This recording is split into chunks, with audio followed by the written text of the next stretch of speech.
Hi, everybody. Roxanne Langley, Houston Financial Coach here. So I thought we would have a little bit of a movie theme this week on our YouTube video.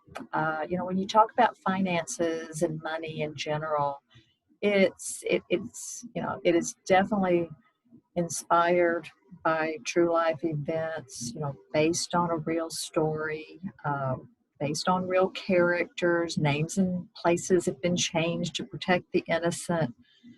So that's kind of what I've done this week. This video revolves around a fictitious couple, Mary and Jack. And Mary and Jack are like many of my couples that I coach, so I'll put at the beginning of this, based on real events, and yes, the names have been changed to protect the innocent.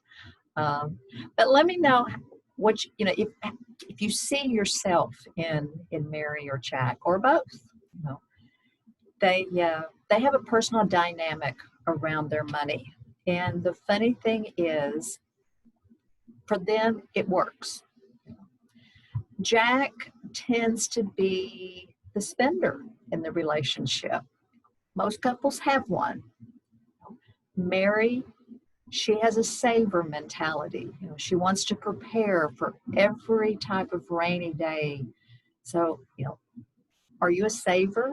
Are you a spender? Now, we are both, there's a little bit of spender in me. There's a whole lot of saver in me. It could be the other way around. Jack, he has a whole lot more spender in his personality. And saving's okay, but he really likes to spend. So, I find this to be very common. It is what it is. Sometimes it doesn't always show up immediately. But eventually, through the course of relationship evolves, that saver and spender, they polarize each other, they balance each other out.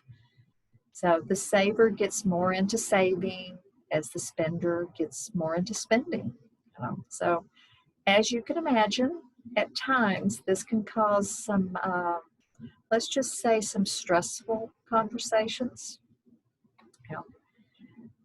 Mary and Jack also process spending differently.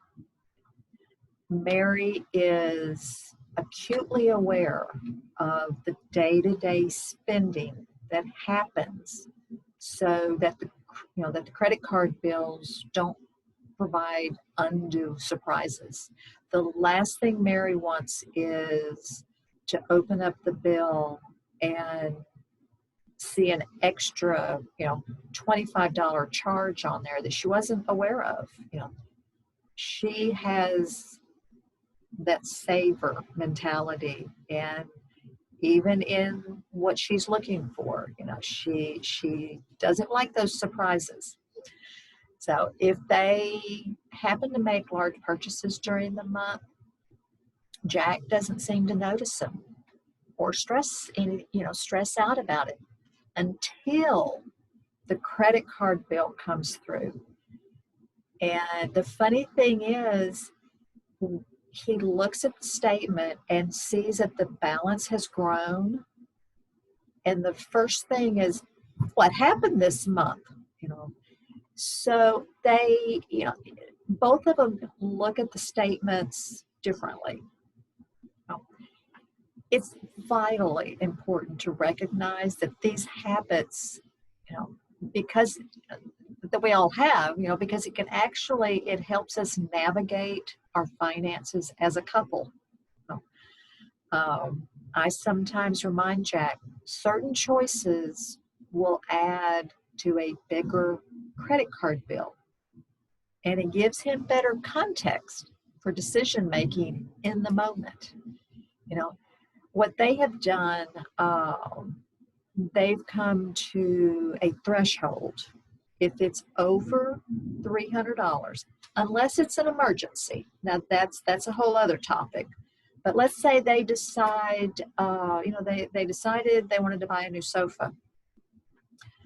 And if it's over $300, they actually agreed to wait 24 hours before they purchase. Find out what that threshold is for you. And it may be 300, it may be 100, it may be 500. But unless it's an emergency, it's a great, it's also a great excuse to a salesperson that both of you are on the same page. You've looked at a large ticket item to just say, okay, our household rule is we wait 24 hours before we make a decision because this is over our threshold. So we'll check back with you. We'll decide between now and tomorrow. So even if you're handling your finances solo, it's helpful to know your tendencies as well, and do this 24-hour rule with yourself. Put the same guidelines and safeguards in place for yourself. It really does come in handy, and it does help. At a very recent budget meeting, we were talking, and Jack and Mary told me that they don't call it a budget meeting. They call it a money party. Now, money party, a money date, make it fun. Make it fun. So give it a name. Call it a money party or a money date. Jack and Mary were strategizing their various sinking funds or bucket funds. They have Sam's tuition is coming up. They have some taxes that they need to pay, and they are expecting their third child, and Mary's maternity leave is starting to, be part of the line items now. So one of the things that happened was during this particular money party, Mary noticed they were prioritizing things that were happening sooner rather than later. Her maternity leave, Sam's tuition, putting things into the college fund. And what happened was Jack made the comment of, well, that's next year's problem. We'll worry about that next year. Now, we can laugh about it, that he's honest, and they do have fun at their money parties. They take it very seriously, but they do try to have fun with it. But despite, the obvious flaw in Jack's plan, honestly, so many of us deal with our finances this way. It's really hard to prioritize things that are further in the future, 5 years from now, 10 years from now, really maybe even 6 months from now, especially when we're so focused on how to figure out what's going on right now. So, you can imagine though that adopting this as your finance motto, will set you up for a lot of undue money stress. When he said that, the famous line by Scarlett popped into my head, and I really had to laugh. The way she would always say, I don't have time to deal with that today. I'll handle that problem tomorrow. It's really the same thing. You're pushing it off to the next day, and then you push it off another day or another week.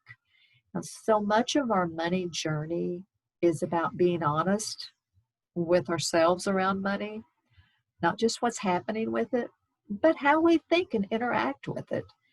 We spend a lot of our life pretending. So why? Why do we do that? It's actually kind of fun to pretend that next year's problems don't exist. Or something that I caught myself doing was, well, between now and then, I'll figure out, something will happen and it'll all just work out. But it didn't quite happen that way usually. I usually got caught a few times. And, every once in a while, Mary has to tell Jack, no, we are not going to put it off till next year. We need to start thinking about it now. Just remember, our actions today set us up, or they don't, for future months and years. So, of course, it's never, never, never, never, I say that repeatedly, it's never too late to turn it around or get better. Our finances are here to be a blessing. Our choices that we make today have direct repercussions on our future financial well-being. So, are there some things that, you're sort of putting off and, yeah, I'll deal with it next year, or I'll think about it next month?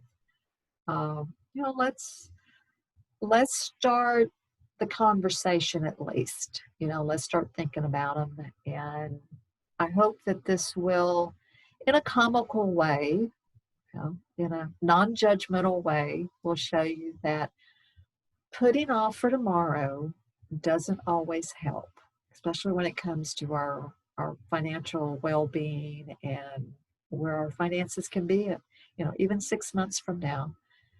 So please, if you like, comment, share this post, subscribe to my YouTube channel, let me know what you think.